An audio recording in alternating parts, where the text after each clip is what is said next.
Next 9 news में आपका बहुत बहुत स्वागत है। मैं हूं आपके साथ अबरारुल हक रहमानी।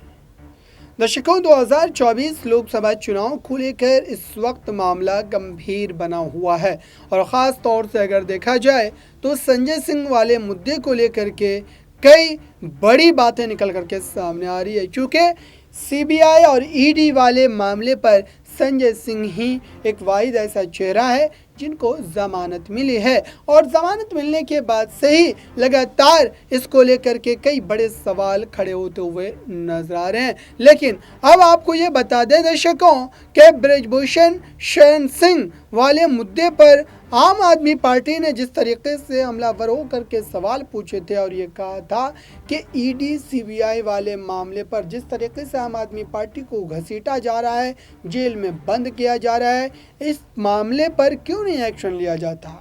अब आप देखिए कि जो संजय सिंह का मामला, इसलिए मैंने आपको सुनाया दर्शकों, इसलिए आपको बताने की कोशिश की चूँकि लंबे समय से इस पूरे मामले पर ये बात कही जाती रही है कि उत्तर प्रदेश में ख़ास तौर से कहीं ना कहीं इसका असर जो है वो देखने को मिल सकता है। चूँकि देखिए अरविंद केजरीवाल या फिर उनकी पार्टी के कार्यकर्ताओं का, प्रवक्ताओं का, नेताओं का जो है इस पूरे मामले की तुलना करने के पीछे की वजह यही है कि आज बृजभूषण शरण सिंह पर वो गंभीर आरोप लगे हुए हैं, गंभीर मुद्दे उनके ऊपर चल रहे हैं, लेकिन उसके बावजूद भी कैसरगंज सीट से उनके बेटे को टिकट दे दिया जाता है और उनको चुनाव में उतारने का मन बना लिया गया है। अब ऐसे में अब सोचिए कि जनता इस मुद्दे से, इस मामले से टिकट देने को लेकर के क्या समझे। ये पक्ष आम आदमी पार्टी का देखने को मिल रहा है दर्शकों।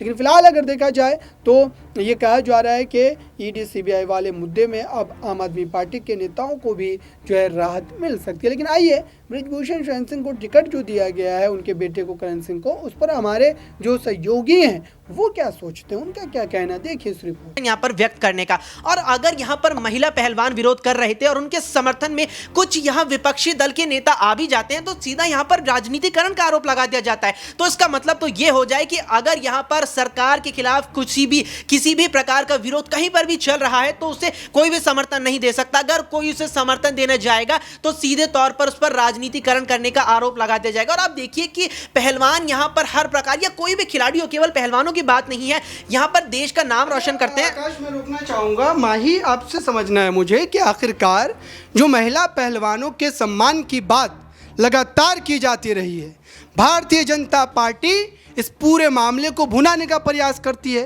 देश के प्रधानमंत्री उन पहलवानों को मेडल मिलने के बाद उनके साथ तस्वीरें खिंचवाते हैं, लेकिन जब उनके सम्मान की बात आती है, जब वो सड़कों पर निकलकर महीनों भर प्रदर्शन करती है, तब क्या प्रधानमंत्री या भाजपा की सरकार सो जाती है। और अब 2024 के लोकसभा चुनाव को लेकर जब आपने टिकट दे ही दिया है तो आप कैसे डिफेंड करेंगे। एक महिला सम्मान के खिलाफ बात करने वाले व्यक्ति के घर के एक पुत्र को आपने टिकट दिया, उनके बेटे को आपने टिकट दिया है, अब कैसे डिफेंड करेंगे। तो विपक्ष तो जो सवाल पूछ रहा है वो वाजिब सवाल है, उचित सवाल है, और इस पर आपको जवाब देना पड़ेगा। देखिए, विपक्ष जिस तरीके से ये सवाल जवाब करने की कोशिश कर रहा है, लेकिन जिस तरीके से महिला पहलवानों ने धरना प्रदर्शन किया वो कहीं ना कहीं राजनीतिकरण दिख रहा था, उसमें कोई सच्चाई नहीं थी। अगर इतनी सच्चाई थी तो कोई प्रूफ क्यों नहीं दिया। बृजभूषण खिलाफ के शरण सिंह के खिलाफ कोई सबूत आज तक उन्होंने दिया। अभी कोर्ट में भी केस लंबित है, अभी सुनवाई 7 मई को आने वाली है, तो इसमें विपक्ष के पास कोई प्रूफ है तो दिखा दीजिए। तो ऐसे में अगर किसी की छवि खराब करना और कहीं ना कहीं बृजभूषण, माही ये जो बातें कही जा रही है पहलवानों के द्वारा कि तंत्र आपका, एजेंसी आपकी, पुलिस वाले आपके, और आप कैसे जांच पूरा होने देंगे। इतने विरोध के बाद तो आपने बृजभूषण शरण सिंह को उनके पद से हटाया है, और फिर उसके बाद अब देखिए कि उत्तर प्रदेश के कुश्ती संघ में आपने उनके बेटे को ही अध्यक्ष बना दिया।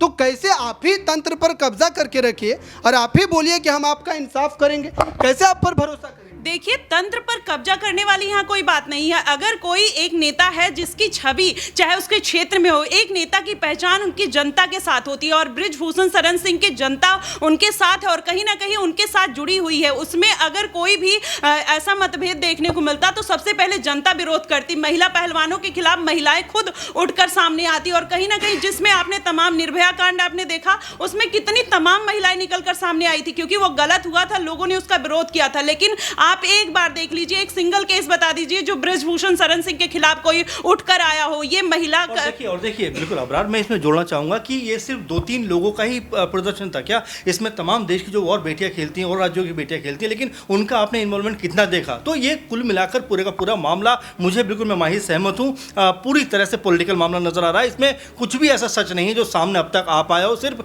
कह सकते हैं कि आरोप लगाने के। अच्छा सिराज, मैं आपसे जवाब लूंगा। सिराज, आपसे मैं समझना चाहूँगा ओपनिंग बाइट आपकी कि आखिरकार क्या ये जो पूरा का पूरा मामला हमें देखने को मिला और जिस तरीके से महिला पहलवान इकट्ठा हुई थी, क्या एक राजनीतिक, तो आपने देखा दर्शकों, आखिरकार वाकई ये जो मामला है, ये जो मुद्दा है, काफ़ी ज़्यादा गहरा आया हुआ है और जाहिर सी बात है कि इसको लेकर के स्थिति जो है वो काफ़ी ज़्यादा बिगड़ती और बनती हुई नजर आ रही है।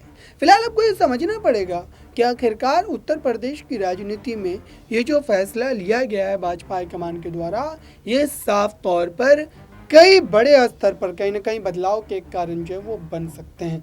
और साथ ही आपको ये भी समझना पड़ेगा कि आखिरकार उत्तर प्रदेश की राजनीति में जो सीधे तौर पर ये माना जा रहा है कि अब कई ऐसी सीटें हैं जिस पर कहीं ना कहीं बीजेपी अपने प्रत्याशियों को बदलने को लेकर के भी चिंतन मंथन कर रही है और सीट में कैसरगंज की सीट भी शामिल है दर्शकों।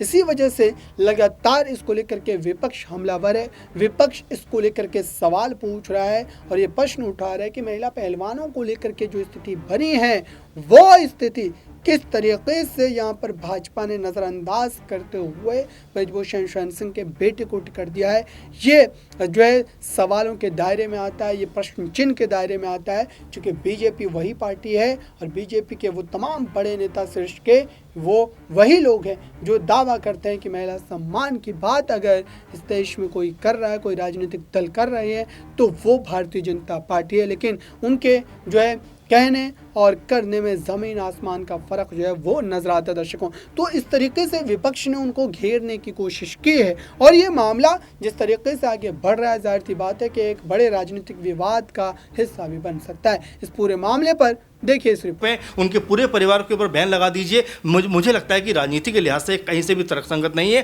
क्योंकि आरोप तो राहुल गांधी के ऊपर भी लगे हुए हैं। तो इसका मतलब क्या वो चुनाव में नहीं जाएंगे और जा रहे हैं? तो ये जो तमाम बातें कही जा रही हैं, विपक्ष के पास मुझे लगता है कि मुद्दा कोई बचा नहीं है, सिर्फ ब्रजभूषण ब्रजभूषण ब्रजभूषण, इससे आगे वो कुछ सोच नहीं पा रहे हैं। अच्छा माही, बृजभूषण शरण सिंह के खिलाफ जो विपक्ष आग बबूला हो रहा है या फिर इस पूरे मामले को लेकर के जो इतनी जो है अपनी आवाज़ को बुलंद कर रहा है, क्या इन सब बातों का कैसरगंज सीट पर कोई फ़र्क पड़ पाएगा, किसी तरीके का इफेक्ट जो है वो पड़ पाएगा? क्योंकि देखिए विपक्ष की तरफ से भी वहाँ पर अखिलेश यादव की बात करें या फिर इंडिया गठबंधन की बात करें, वो पूरी तरीके से ताल ठोक रहे हैं और एक एक आप कह सकते हैं कि मोर्चों पर आपको घेरने का पूरी तरीके से प्लानिंग जो बना करके रखा गया है।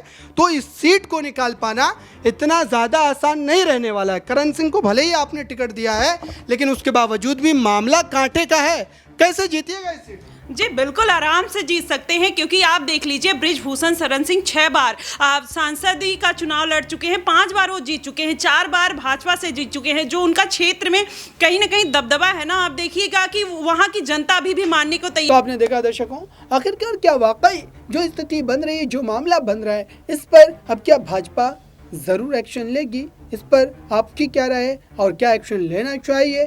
कमेंट बॉक्स में ज़रूर बताइए। जुड़े रहें नेक्स्ट 9 न्यूज़ के साथ।